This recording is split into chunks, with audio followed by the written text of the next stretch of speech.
Imagine two people. Both are given the exact same task. The first person gets total freedom. No deadline. No budget. No rules. Do anything you want. The second person gets almost nothing. A tight deadline. A small budget. Strict limits on what they can use. Who do you think creates the better result? Most of us would guess the first person. More freedom should mean more creativity, right? But according to journalist David Epstein, that guess is usually wrong. Epstein is the writer behind two huge bestsellers, Range and The Sports Gene. In both books, he took an idea everyone believed was obviously true and proved it wrong. Range showed that generalists often beat specialists. The Sports Gene questioned what we think we know about talent. Now, in his new book, Inside the Box, Epstein takes on his boldest idea yet. Unlimited choice and unlimited resources do not make us better. They often make us stuck. In this video, we're going deep into that idea. We'll look at science. We'll look at business. We'll look at art, music, and everyday life. And by the end, you'll understand exactly why the box might be the best tool you have. So if you're ready to think differently about freedom, hit subscribe and let's get started. Chapter 1. The Paradox of Freedom. Let us start with a question. How many choices do you think you make in a single day? Researchers who study this have come up with a number that might shock you. The average adult makes somewhere between 30 and 35,000 decisions every single day. What to eat, what to wear, what to watch, what to buy, what to say, what not to say. 35,000 small forks in the road, one after another, every single day of your life. Now here is the strange part. We were taught to believe that choice is always a good thing. More options should mean more freedom. More freedom should mean a better life. That seems obvious, does it not? But David Epstein opens his book by challenging exactly that assumption. He argues that we are living in the most choice-saturated era in human history, and instead of making us happier or more capable, all of that choice is quietly wearing us down. There is actually a name for this problem. Psychologists call it choice overload. It has been studied for decades, and the findings are almost always the same. When you give people too many options, they do not make better decisions. They make worse ones. Or worse still, they often make no decision at all.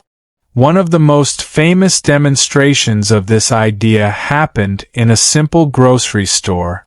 Researchers set up a tasting table with jam. On one day, they displayed 24 different flavors. On another day, they displayed only 6. It seems logical that the bigger selection would attract more buyers, because more choice should mean something for everyone. But the opposite happened. The large display attracted more attention and more people stopped to look. However, when it came time to actually buy something, the smaller display sold far more jam. Far more people committed to a purchase when there were fewer options to compare. Why does this happen?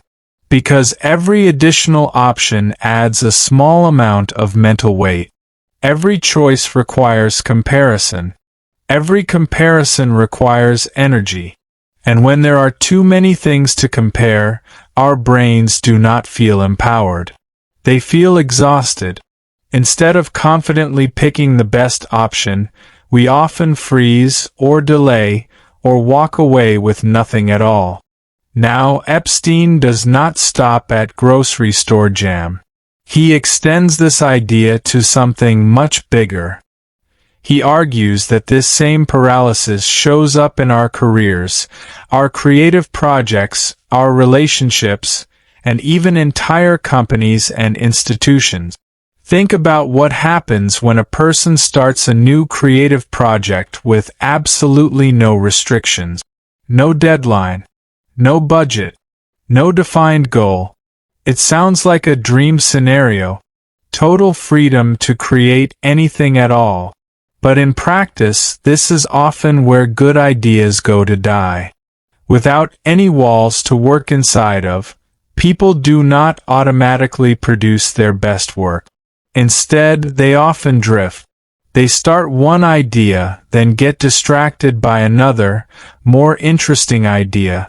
They keep exploring, keep expanding, keep adding new directions because nothing is telling them to stop. There is no deadline pushing them to finish. There is no limited budget forcing them to simplify. There is no boundary telling them what the project is actually supposed to be. And so, momentum quietly disappears. Days become weeks become months, and often the project never actually gets completed. This is the paradox at the very center of the book. We assume that limits are the enemy of great work. We assume that freedom is what creative people need most. But Epstein argues that the opposite is often true. A defined box does not shrink your potential. It concentrates it. Here is why this works. A tight deadline forces you to make quick decisions about what actually matters, instead of endlessly debating every possible direction. A small budget forces you to get resourceful, because you cannot simply buy your way out of a problem. A narrow set of rules forces you to think differently, because when the obvious tools are taken away, people are pushed to discover less obvious ones. In other words, constraints do not just limit what you can do. They redirect your attention toward the choices that actually matter, and they eliminate the thousands of small, draining decisions that would otherwise steal your focus. But before we go any further, there is an important distinction that Epstein makes very clear, and it is worth pausing on. Not every constraint is good. He is not arguing that scarcity, unfairness, or hardship are secretly blessings in disguise. A person struggling with poverty, or a team crushed by an unreasonable, unfair deadline, is not experiencing the kind of productive constraint this book is about. The constraints Epstein focuses on throughout this book are a very specific kind. They are constraints that are either chosen voluntarily or thoughtfully and fairly designed. They give you a boundary sturdy enough to push against, without becoming a wall that crushes you completely. That distinction matters, because it separates a helpful limitation from a harmful one, and it will come up again and again as we move through this book.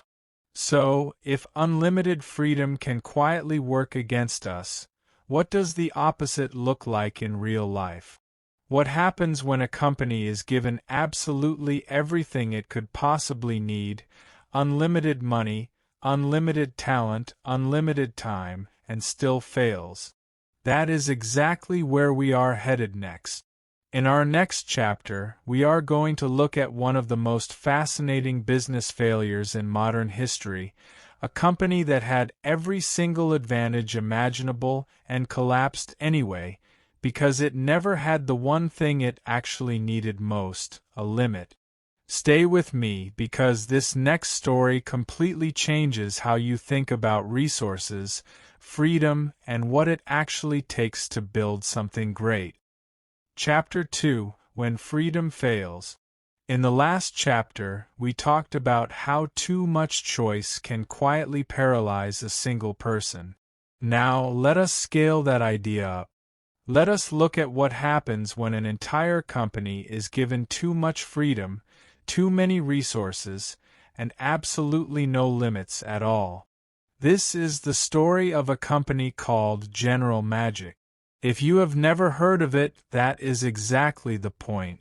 In the early 1990s, General Magic was considered one of the most promising technology companies in the entire world.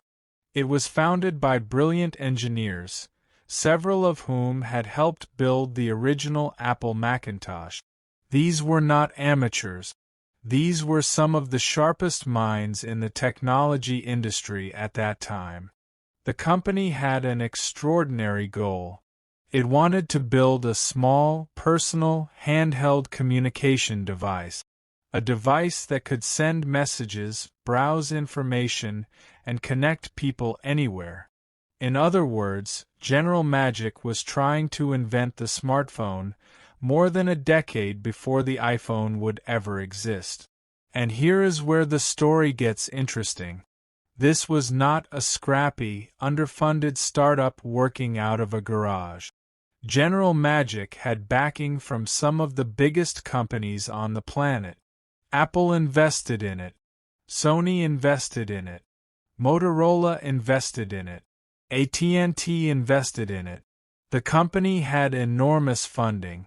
It had elite engineering talent. It had time. It had freedom. It had, in almost every sense, everything a company could possibly want. By every traditional measure, General Magic should have succeeded. It had more advantages than almost any startup in history. Instead, it collapsed. So, what actually went wrong? According to David Epstein, the answer is not what most people would expect. The company did not fail because it lacked resources. It failed because it lacked constraints. Think about what happens when a team is told, essentially, you can build anything you want, and you have unlimited time and unlimited money to do it. It sounds like a dream, but in reality, without a clear boundary, teams do not naturally converge on a simple, focused solution. Instead, they keep expanding. That is exactly what happened at General Magic. The engineers kept adding more features. They kept refining, kept perfecting, kept dreaming bigger. Because nothing was forcing them to stop, nothing was forcing them to say, "This is good enough, let us ship it now." There was no tight deadline pushing them toward a finish line. There was no limited budget forcing them to cut features and focus only on what truly mattered. There was no scarcity at all, and scarcity, as strange as this sounds, is often exactly what a team needs. Here is the key idea Epstein wants us to understand. Constraints force trade-off. And trade-offs are essential to building anything real. When resources are limited, a team is forced to ask a hard, necessary question. What is the smallest, simplest version of this idea that we can actually build and get in front of real people? General Magic never had to ask that question early enough. Because they were never truly limited, they never had to make truly hard choices. Every ambitious idea seemed possible, and so, every ambitious idea kept getting pursued. Instead of building one focused product, the team kept chasing a bigger and bigger vision, one that could theoretically do everything, for everyone, all at once. And a product that tries to do everything, for everyone, often ends up doing nothing well at all. Eventually, after years of development and enormous spending, General Magic released its product. But by then, it was too complicated, too expensive, and too far behind changing technology. The market had moved on. The company had burned through its resources chasing a vision that never had to be narrowed down. Not long after, it collapsed completely.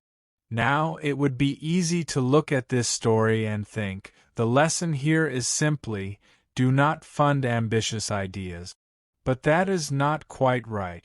The real lesson is more precise than that. Ambition, without a defined box around it, can be dangerous. Every meaningful creative or business achievement needs walls to push against. Those walls are what force focus. They are what force prioritization.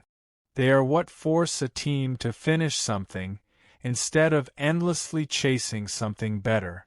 Remove every single wall, and there is nothing left to push against. Just open, endless space with no direction at all. This is the same paradox we introduced in our very first chapter, now playing out on a massive, expensive, real-world scale. Too much freedom did not help General Magic. It quietly destroyed the very thing that could have made the company great. So, if unlimited freedom can cause a company with every possible advantage to collapse, what happens on the opposite side of that equation? What happens when someone is handed a hard, unavoidable deadline with no flexibility at all? Surprisingly, that pressure does not always destroy great work. Sometimes it creates it. In our next chapter, we are going to travel back to the 19th century and meet a chemistry professor who was simply trying to finish a textbook on time. What he discovered because of that deadline became one of the most important scientific tools in human history. Stay with me because this next story might completely change the way you think about pressure, deadlines, and what they can actually do for your best work. Chapter 3: Deadlines that Create Breakthroughs. In our last chapter, we watched unlimited freedom destroy a company that had every possible advantage. Now let us look at the exact opposite. Let us look at what happens when someone is handed almost no freedom at all, just pressure and a deadline they cannot avoid. Our first story takes us back to 19th century Russia. If you sat through a chemistry class at any point in your life, you have seen the periodic table of elements. It is that large, organized grid on the classroom wall, showing every known chemical element, arranged neatly by its properties. Today we treat it almost like a law of nature, something that simply existed, waiting for a brilliant mind to uncover it. But the real story is much more human than that. The man behind this discovery was a chemistry professor named Dmitri Mendeleev.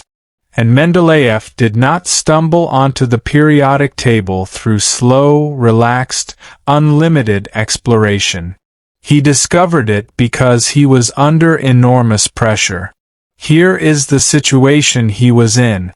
Mendeleev needed to write a chemistry textbook, and he needed to finish it by a specific deadline. At the time, scientists already knew about a growing number of chemical elements, but there was no clear system to organize them. They existed as a messy, disconnected list. Some elements clearly behaved in similar ways. Sodium and potassium, for example, reacted almost identically in certain situations. Other elements, like chlorine, bromine, and iodine, shared a completely different pattern of behavior. Mendeleev needed a way to teach all of this clearly and quickly because his deadline was approaching. He did not have the luxury of endless time to explore every possible theory. He needed a practical solution, and he needed it soon.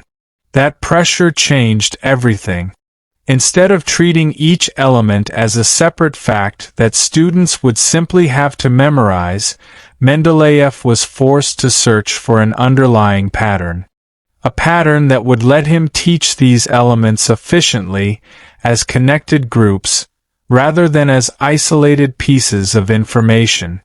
And through that search, driven directly by his deadline, he discovered that elements could be organized by their properties in a repeating, predictable pattern.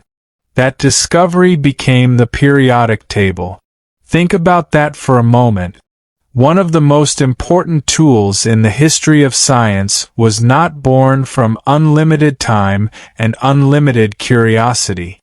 It was born from a professor rushing to finish a textbook on schedule. The deadline did not get in the way of the discovery. It is very likely the exact reason the discovery happened when it did. Now, let us jump forward more than a century into a completely different world, the world of music.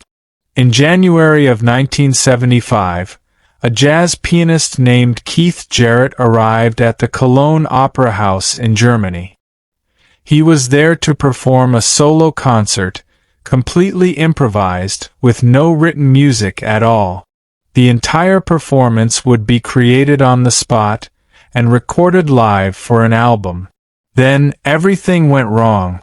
The piano that had been specifically prepared for this concert was not the piano that ended up on stage.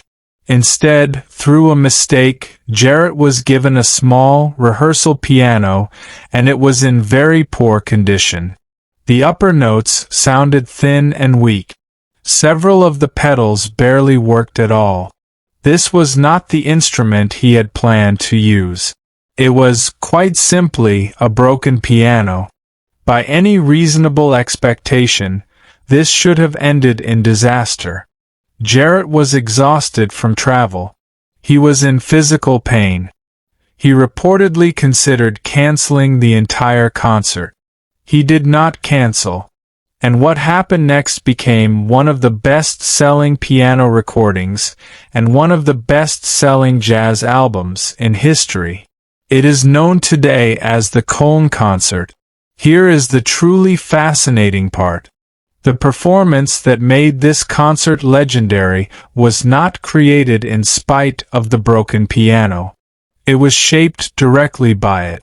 Because the upper register of the piano was too weak to rely on, Jarrett was forced to stay in the middle range of the keyboard. Because certain pedals were unreliable, he leaned heavily on repeating patterns with his left hand to create depth and richness in a different way. He could not perform the concert he had originally planned. So, he built an entirely new sound, shaped completely around what the broken piano could actually do. The limitation of that instrument did not ruin the performance. It created a new, more focused, more memorable identity for that specific night, one that never would have existed if he had been given the perfect piano he was expecting. Now look closely at both of these stories, side by side. A chemistry professor racing against a deadline. A jazz musician stuck with a broken instrument. On the surface, these situations could not be more different. But underneath, the exact same pattern is playing out. In both cases, the constraint did not block the breakthrough. It directed attention toward the one thing that actually mattered. Mendeleev could not explore every possible theory endlessly, so his focus narrowed onto the pattern that mattered most. Jarrett could not play the concert he had originally imagined, so his focus narrowed onto the sound the broken piano could actually produce.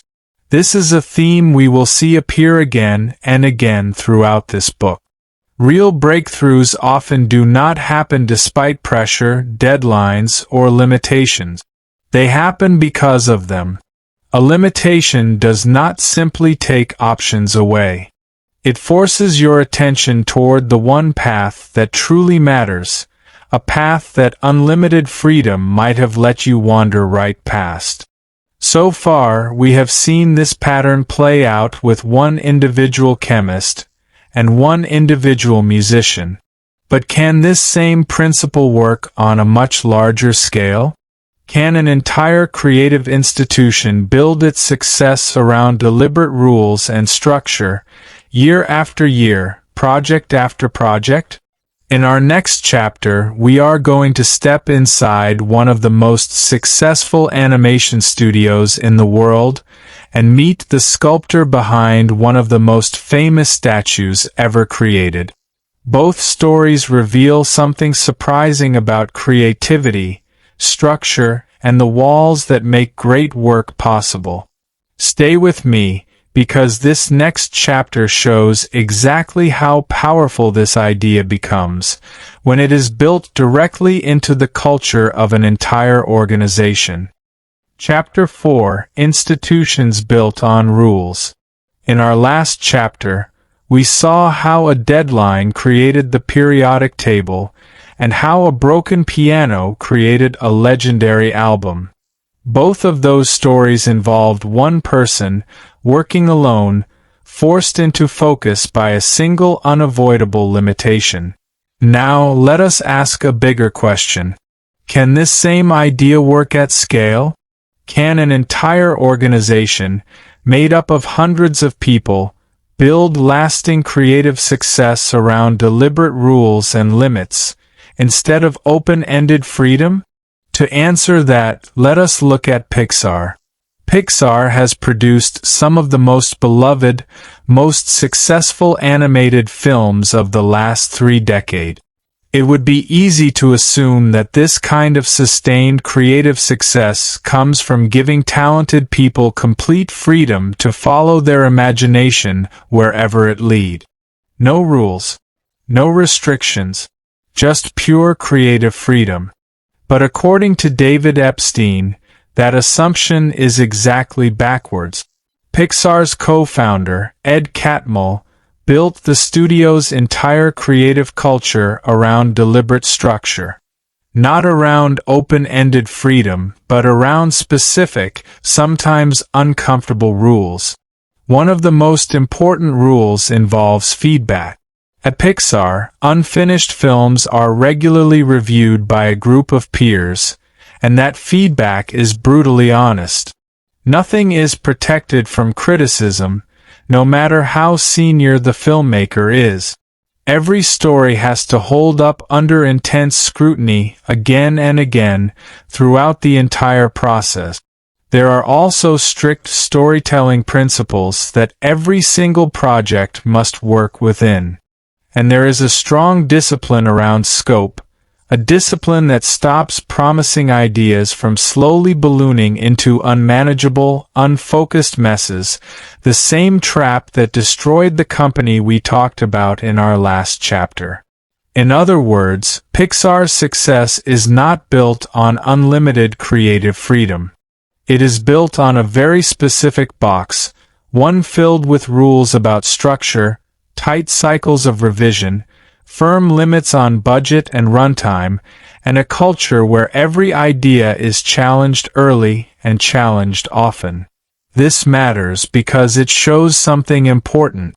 This is not just a clever trick for one artist to survive one difficult night, the way Keith Jarrett handled his broken piano.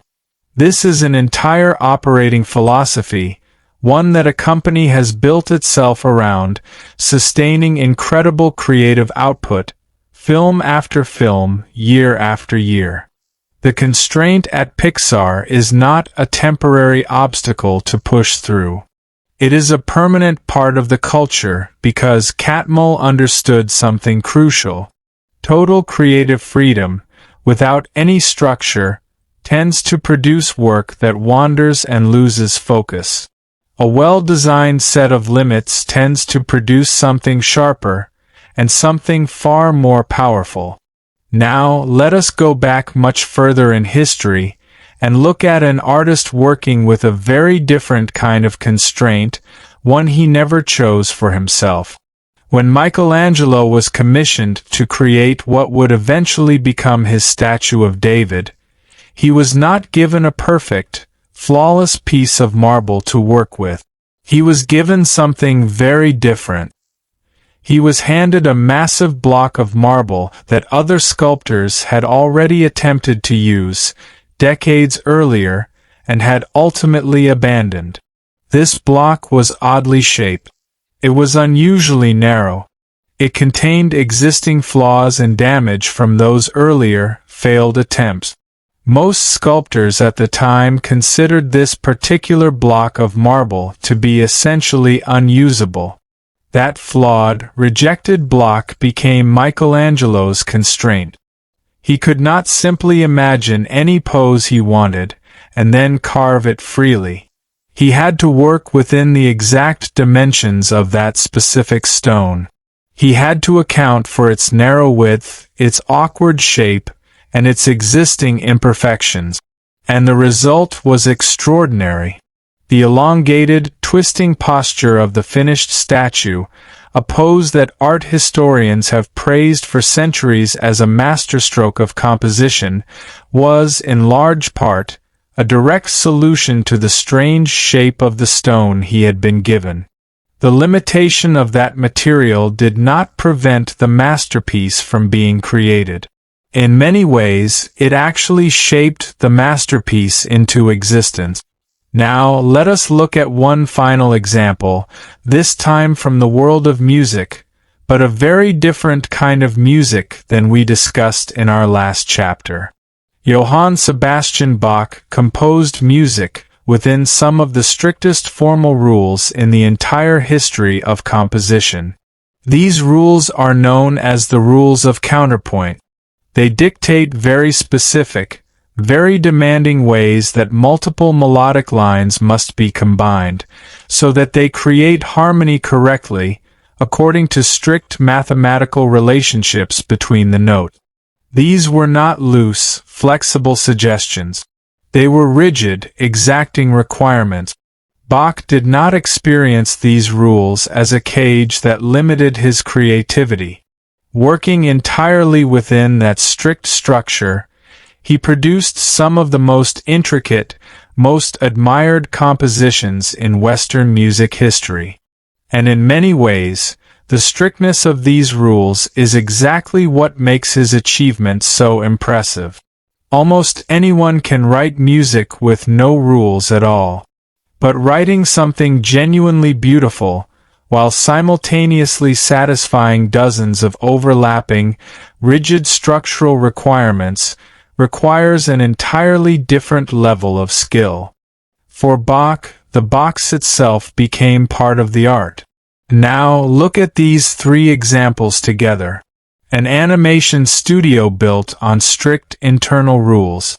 A sculptor working with a flawed, rejected block of stone. A composer working inside rigid mathematical rules of harmony. Three completely different fields. Three completely different eras.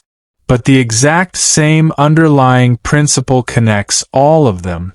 Creative excellence does not require the removal of all limitations. In many cases, it actually requires the opposite. A well-built box, whether it is chosen deliberately, like Pixar's internal rules, or simply inherited, like Michelangelo's flawed block of marble, gives creativity something firm to push against. And that pressure is often exactly what produces work of lasting quality. So far, we have looked at individuals, and we have looked at creative institutions. But this same principle also shows up somewhere you might not expect, in the fast-moving, highly competitive world of modern technology. In our next chapter, we are going to look at a company that was cut off from the most advanced computer chips in the world, and used that exact limitation to build something that could compete with far wealthier rivals. We will also look at a shipping company that intentionally avoids one of the simplest things a driver can do, turning left, and saves an enormous amount of money because of it. Stay with me, because this next chapter shows exactly how constraints can quietly become one of the most powerful engines of innovation in the modern world. Chapter 5. Constraint as an Innovation Engine. Here is a question worth sitting with for a moment. What happens when you take away someone's best tool, right in the middle of a competition they desperately want to win? Common sense says they lose. Without the best tool, how could they possibly keep up? But sometimes the opposite happens. Sometimes, taking away the best tool forces people to discover something better than the tool itself. Let us look at a very recent, very real example of this. In recent years, the United States placed strict export restrictions on advanced computer chips. These chips are considered essential for training the most powerful artificial intelligence systems in the world. Because of these restrictions, companies in China lost access to the same top-tier hardware that companies like OpenAI and Google could use freely. By the normal logic of the AI industry, this should have been a serious setback. In this industry, progress is often measured by raw computing power. More powerful chips generally mean faster, more capable systems. Without access to the best chips, Chinese AI labs seemed destined to fall behind. Instead, engineers at a company called DeepSeek used this limitation as fuel. Unable to simply buy more powerful hardware and scale their way to better results, these engineers were pushed toward smarter, more efficient methods. They had to squeeze more capability out of less computing power through clever engineering, rather than simply relying on raw resources. And the results surprised much of the industry. DeepSeek produced an AI model that performed competitively with systems built by companies that had access to far more powerful chips. This does not mean restrictions are always a good thing. It does not mean scarcity should ever be celebrated. But it does reveal something important. When the easy, resource-heavy path is removed, people do not necessarily give up. Often, they get more resourceful. The absence of an obvious shortcut forces a search for a smarter, less obvious one. Now, let us look at a completely different industry, and a constraint that sounds almost too simple to matter. The delivery company UPS made an operational decision that, on the surface, sounds strange. Their drivers are instructed to avoid left-hand turns whenever possible. Instead, routes are planned so that drivers primarily make right turns. At first, this sounds like it would slow deliveries down. Avoiding left turns often means taking a longer path to reach the same destination. It seems like an unnecessary restriction. But the reasoning behind this rule is extremely precise. Left turns across oncoming traffic take longer to complete. They waste fuel because vehicles often sit idling at intersections, waiting for a safe gap in traffic. They also carry a significantly higher risk of accidents, since the driver has to cross directly into the path of oncoming vehicles. By imposing this single, seemingly restrictive rule and building their entire routing system around it, UPS saves an enormous amount of fuel, time, and money across their entire delivery network every single year. A rule that appears to make each individual delivery less efficient ends up making the entire system dramatically more efficient. Why? Because the constraint forces route planners to think several steps ahead, instead of simply defaulting to the shortest, most obvious path at every single intersection. Now, let us step back and look at a business framework that ties both of these stories together.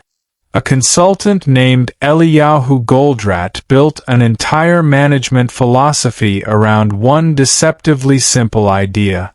Every system, whether it is a factory, a supply chain, or an entire company, has exactly one bottleneck. And that bottleneck is what limits how much the system can actually produce. Goldratt called this framework the theory of constraint. Here is the mistake most organizations make. When output feels too slow, the instinct is to try to improve everything at once. Upgrade every machine. Speed up every department. Add resources everywhere, all at the same time. Goldratt proved that this instinct wastes enormous amounts of time and money. If you improve a part of the system that is not the actual bottleneck, your overall output does not improve at all. The real bottleneck was limiting your system the entire time, regardless of what else you fixed. Instead, Goldratt argued for a much more focused approach. Find the single constraint that is actually capping your performance. Then, focus every ounce of improvement effort directly on that one constraint.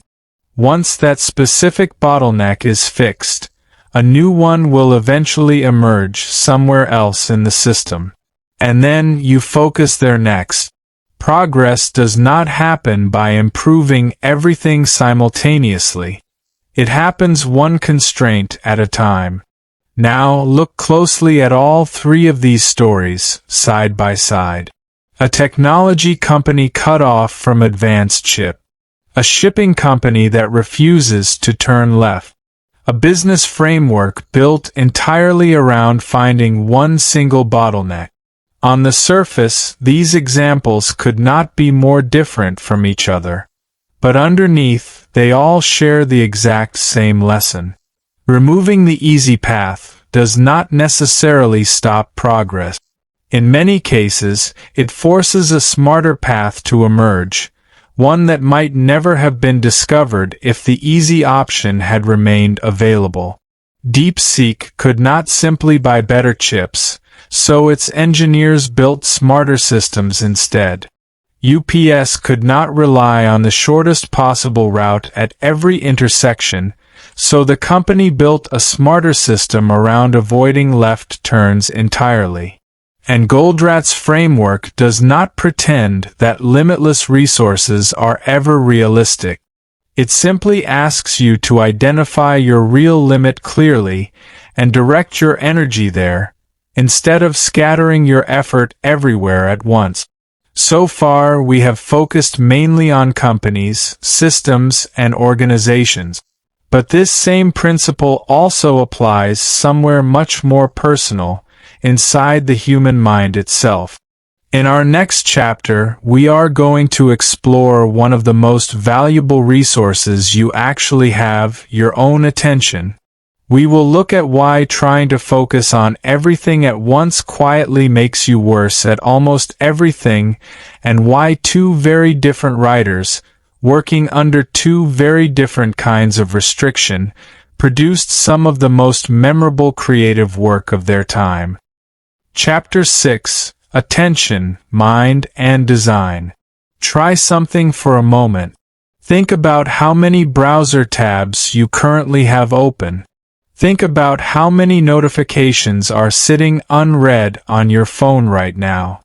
Think about how many different projects are quietly pulling at your attention, all at the same time. Now ask yourself an honest question. Does having all of that open, all at once, actually make you more productive? Or does it just make you feel constantly, quietly overwhelmed? Decades ago, a Nobel Prize-winning economist named Herbert Simon identified exactly why this feeling exists, and his insight feels more accurate today than it did when he first wrote it. Simon's core idea was simple, but it is easy to forget. In a world overflowing with information, the truly scarce resource is not information itself. The truly scarce resource is attention. Think about what this means. Human attention is fixed. It is limited. Every new piece of information, every additional option, every extra task that enters your field of focus has to compete for a small, finite amount of mental bandwidth. When you try to stretch your attention across more and more things at the same time, more tabs, more tasks, more decisions to weigh, you are not actually multiplying your ability to think. You are diluting it. This directly challenges one of the most common myths in modern productivity culture. Many people assume that doing several things at once is a sign of skill and capability. But research on multitasking consistently shows something very different. What feels like doing multiple things simultaneously is usually your brain rapidly switching back and forth between separate tasks. And every single switch carries a real cost, a cost in speed and a cost in quality. People who deliberately narrow their attention, who impose a clear limit on what they allow themselves to focus on at any given moment, consistently outperform people who leave their attention scattered and unrestricted. In other words, your attention needs its own box, a self-imposed limit on what you allow into your focus at any one time. And just like a tight deadline or a broken piano, that limit does not shrink your output. It is often the exact thing that makes deep, high-quality work possible in the first place. Now, let us look at how this same idea shaped two very different writers, working in two very different eras. Theodore Geisel, known to the entire world as Dr. Seuss, wrote one of his most famous books, The Cat in the Hat, under an extremely narrow constraint. He was limited to a small, specific list of words, designed for early readers who were just learning how to read. He could not simply write whatever word came to mind. He had to build an entire story, complete with rhythm, rhyme, and a memorable plot, using only the words available on that limited list. This restriction was not something he simply worked around. It shaped the entire style that eventually made him famous. The playful, rhythmic simplicity that generations of children have grown up reading exists precisely because of that narrow vocabulary limit, not despite it. Virginia Woolf approached the same underlying idea from a completely different angle. Woolf argued that a serious writer needs what she called a room of one's own, a defined, protected space, free from constant interruption, in order to produce real creative work. That, too, is a constraint. Not a limit on vocabulary, like Dr. Seuss faced, but a boundary around time and physical space, a small, deliberately defended area carved out of an otherwise chaotic and demanding world. Both writers, in very different ways, discovered the same underlying truth. Creativity rarely flourishes inside a total vacuum of rules.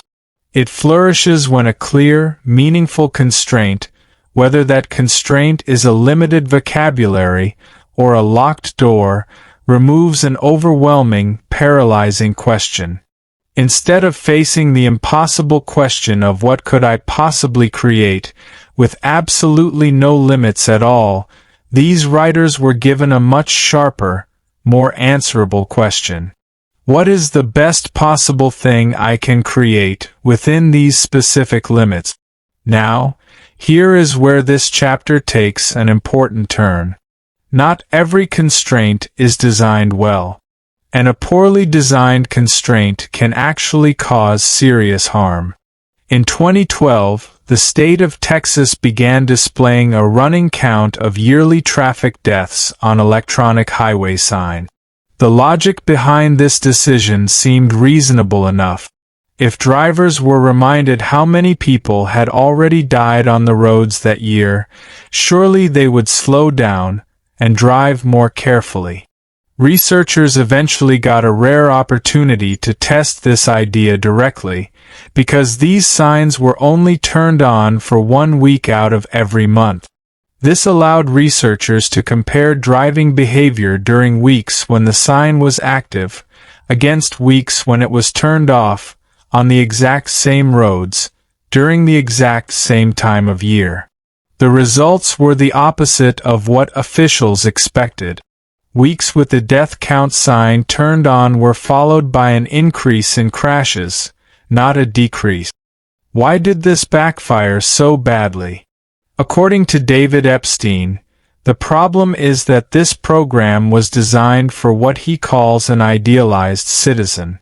A citizen who calmly processes grim, unsettling statistics, and then rationally adjusts their driving behavior in response. But real people do not think that way.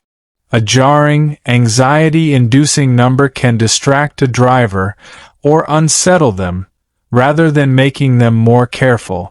This story adds a crucial lesson to everything we have discussed so far in this chapter.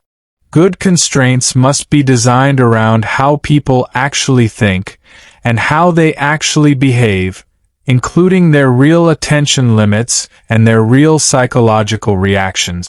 A constraint that ignores real human behavior and instead assumes some idealized, perfectly rational version of a person can end up causing just as much damage as having no constraint at all. So far, we have looked at constraints in creativity, constraints in business, and constraints in the human mind. But there is one more area of life where this exact same principle plays out, an area that touches almost everyone watching this video. Our relationships, our commitments, and the choices we make about who and what we build our lives around. In our next chapter, we are going to look at why keeping your options endlessly open might be quietly working against your own happiness, and we will bring together everything we have learned so far into a clear, practical framework you can start using in your own life, starting today. Chapter 7. Applying it to your own life. Modern culture repeats one phrase constantly. Keep your options open. Do not commit too early. Something better might still be out there. It sounds like wise advice. But according to David Epstein, this instinct often works directly against our own happiness. Research on relationships and decision-making reveals something surprising.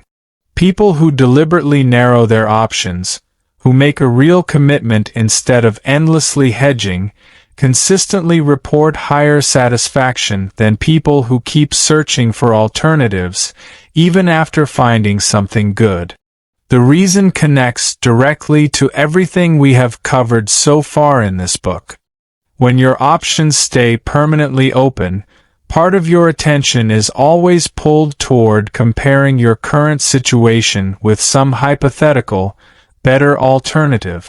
That constant, quiet comparison is exhausting. It slowly drains your ability to invest fully in what is actually in front of you. Committing to something, closing the box on purpose, removes that draining internal debate. It frees up energy to build something deeper with the choice you have already made. This connects directly back to an idea from earlier in this book. Choice overload. An abundance of options, whether in relationships, careers, or daily decisions, does not automatically produce better outcomes.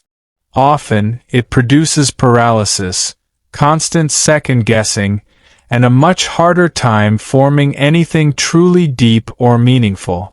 Now, let us look at one more story, one that adds an important detail to everything we have discussed. Sheila Taormina is a remarkable athlete. She competed at the Olympic level in swimming. Later in her career, she competed in modern pentathlon events, a completely different sport, far outside her original specialty. Her story reveals an important nuance about constraint. For years, Taormina narrowed her focus entirely onto one specific skill. That narrow, deliberate focus allowed her to build a deep foundation of mastery. And later in her life, that foundation transferred into completely new challenges in ways she likely never expected. This detail matters because it shows us something important. A constraint is most powerful when it is deliberate and when it is temporary. Narrowing your focus for a defined period of time can build genuine depth and mastery. But that same constraint becomes harmful the moment it turns into a permanent cage, one that prevents you from ever exploring anything new again. Now, let us bring everything together. Throughout this book, we have traveled through science, business, art, music, technology, and personal relationship. And underneath every single story, the same pattern keeps repeating itself. Here are 5 practical principles you can start using in your own life, starting today. First, find your real bottleneck. Remember Goldratt's theory of constraints. Most of us are not held back by a dozen different problems. We are usually held back by 1 or 2 specific limiting factors. Before you try to fix everything at once, take the time to identify the one constraint that is actually holding you back the most. Second, use deadlines and small scopes deliberately. Remember Mendeleev's textbook deadline and Dr. Seuss's limited vocabulary list. If you are working on a project with no deadline and no clearly defined scope, consider creating one yourself, on purpose. A deadline you set voluntarily can produce the exact same focus as one forced onto you from the outside. Third, protect your attention like a scarce resource. Remember Herbert Simon's insight. Attention truly is limited. Fewer open tabs, fewer competing priorities, a narrower, more clearly defended field of focus, the same way Virginia Woolf protected her own room and her own time. Fourth, do not confuse abundance with advantage. Remember General Magic. That company had more money, more talent, and more time than almost any startup in history, and it still collapsed, because nothing forced hard decisions to actually get made. If you find yourself with excess resources and no real limits at all, consider building artificial ones. A tighter budget, a firmer deadline. The friction itself is genuinely useful. Fifth, treat forced limits as redirection, not defeat. Remember Keith Jarrett and his broken piano. Remember DeepSeek and the engineers who were cut off from advanced chip. When you hit an unavoidable, unwanted constraint, do not treat it simply as a wall to endure until it eventually goes away. Treat it as new information about where your actual resources are, and a push toward a more creative path, one you might never have discovered if the easy option had remained available to you. None of this means every limitation is automatically good. It does not mean we should celebrate scarcity, unfairness, or hardship. The real argument running through this entire book is more precise than that. Constraints, when they are chosen deliberately and sized appropriately, do not compete with creativity and productivity. In many cases, they are the very mechanism that produces creativity and productivity in the first place. Think back to the 2 people we introduced at the very beginning of this video. One given total freedom. One given a tight deadline, a small budget, and strict limit. By now, you likely have a much clearer answer about which one tends to produce the better result, and more importantly, you understand exactly why. We have walked through a failed startup with unlimited funding, a textbook deadline that produced the periodic table, a broken piano that produced a legendary album, an export ban that pushed engineers towards smarter solutions, a flawed block of marble that became one of the most famous statues in the world, and a narrow athletic focus that built a foundation for later success. Different fields, different eras, the exact same underlying pattern appearing again and again. The right box, chosen well, does not limit what you are capable of creating. In many cases, it is the very thing that makes real creation possible in the first place. Outro. We have covered a lot of ground in this video. General Magic, a company with unlimited resources, collapsing because it never had a wall to push against. Mendeleev, and a textbook deadline that gave the world the periodic table. Keith Jarrett, and a broken piano that created a legendary recording. Michelangelo, and a flawed, rejected block of marble that became one of the most celebrated statues in history. Pixar, and an entire studio built on discipline instead of open-ended freedom. In every single one of these stories, the same pattern quietly repeats itself. Limits did not shrink potential. They concentrated it. Now, in fairness, this book is not without its critics.